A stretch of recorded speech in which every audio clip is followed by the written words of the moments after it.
Mark was a powerful man in the city. He was tall and strong, with a confident look that made people respect him. Everyone admired Mark. He was a top government official, trusted by the people and respected by other leaders. At home, he had a loving wife, Sarah, and 6 children who look up to him. On the outside, Mark seems like the perfect husband and father. But Mark had a dark secret. He had many secrets, actually, and he hid them well. No one would ever guess that behind the doors of his beautiful mansion. Mark led a double life. He spent his nights with different women, but he always made sure no one would find out. To the world, he was a hero, a role model, a leader. One day, everything changed. The government investigating Mark's office after a large amount of money went missing. Rumors spread that someone powerful had stolen it. The official decided to dig deeper, and soon they had their eyes on Mark. He had always been careful, but this investigation was serious and he felt nervous for the first time. The day the police came to his mansion was a day Mark would never forget. They arrived early in the morning, knocking on the door while his wife and kids were still asleep. The loud banging woke everyone up. Sarah opened the door, shocked to see several police officers waiting outside. The head officer stepped forward, showing his badge and explaining that they needed to search the house. As they moved from room to room, Mark's heart pounded. He watched them with a false calmness, hoping they would find nothing suspicious. He had hidden his secret well, or so he thought. But just as he started to feel a bit relieved, one of the officers called out from the private room he rarely let anyone enter. The officer held a small flash drive in his hand, frowning as he looked at Mark. "We will need to see what's on this," he said. His voice steady but cold.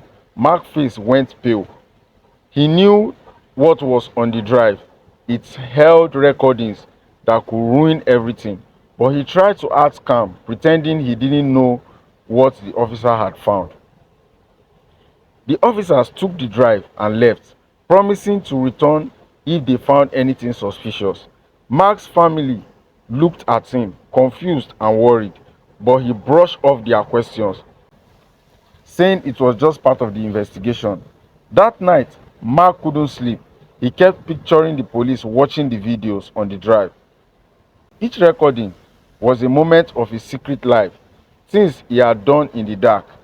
He knew that if anyone saw those tapes, his life would never be the same. The following day, news spread quickly. Words of the investigation had reached the public, though no one yet knew the details. But the city was buzzing with rumors about Mark. Some thought he was involved in the missing fund, while others believed it was just a mistake. Mark could feel the weight of everyone's eye on him, and he felt the once powerful confidence slipping. Back at his office, he received a call from the police. They had looked through the contents of the flash drive and wanted to talk. Mark's heart raced as he agreed to meet them, his mind spinning with worry. He couldn't understand how his life had unraveled so fast. When he arrived, the head officer greeted him with a cold, piercing stare. They walked him into the quiet room, closed the door, and played one of his tapes. The screen showed Mark with a young woman. He watched as his own face appeared and his stomach twisted. The officer's eyes stayed on Mark, watching his reaction. "We found many videos like this, Mark. Do you have any explanation?" the officer asked, his voice low but firm.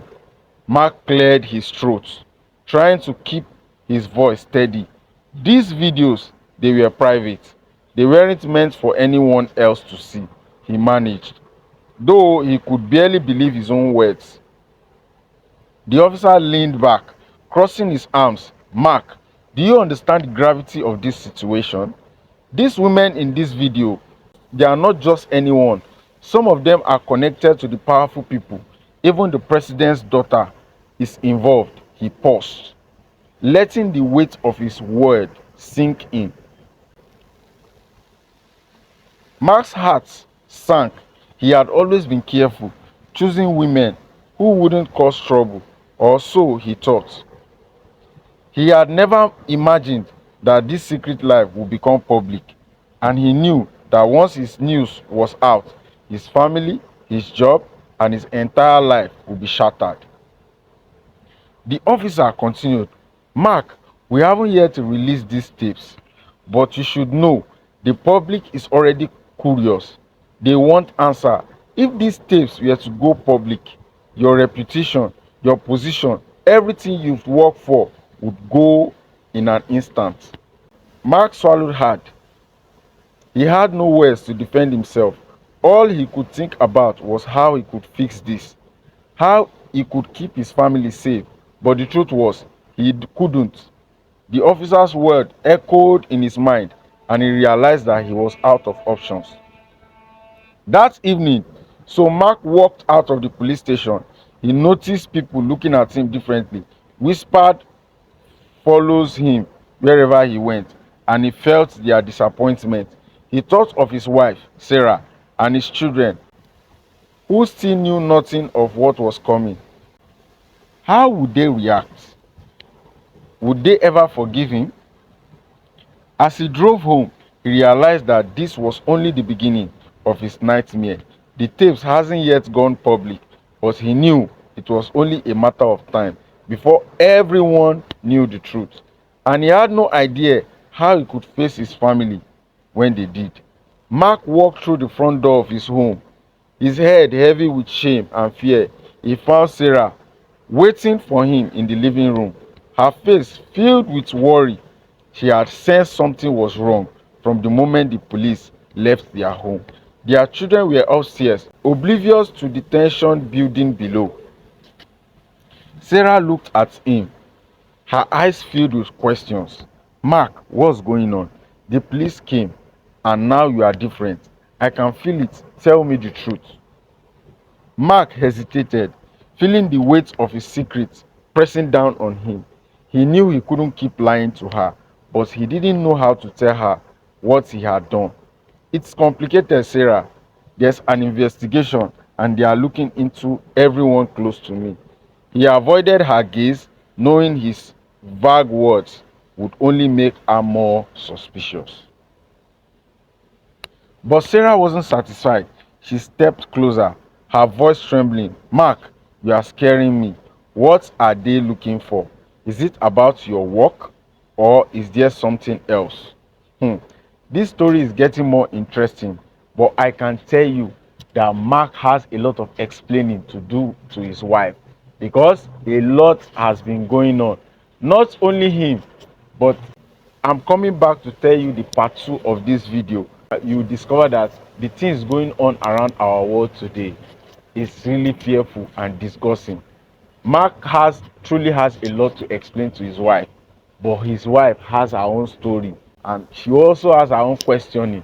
But do you think this really happens in our society today? Because I'm afraid with what is going on in our society today, these are the kind of life a lot of people are living, and nobody is really talking about it. Our society is going into a deeper mess today, and nobody is really talking about it. Everybody is quiet. Sarah has her own explanation to give. Watch out for my part 2 dropping soonest. Thank you for watching this video. Kindly like my video, subscribe to my video, and share this video to as many people as possible. See you in my next episode. Thank you.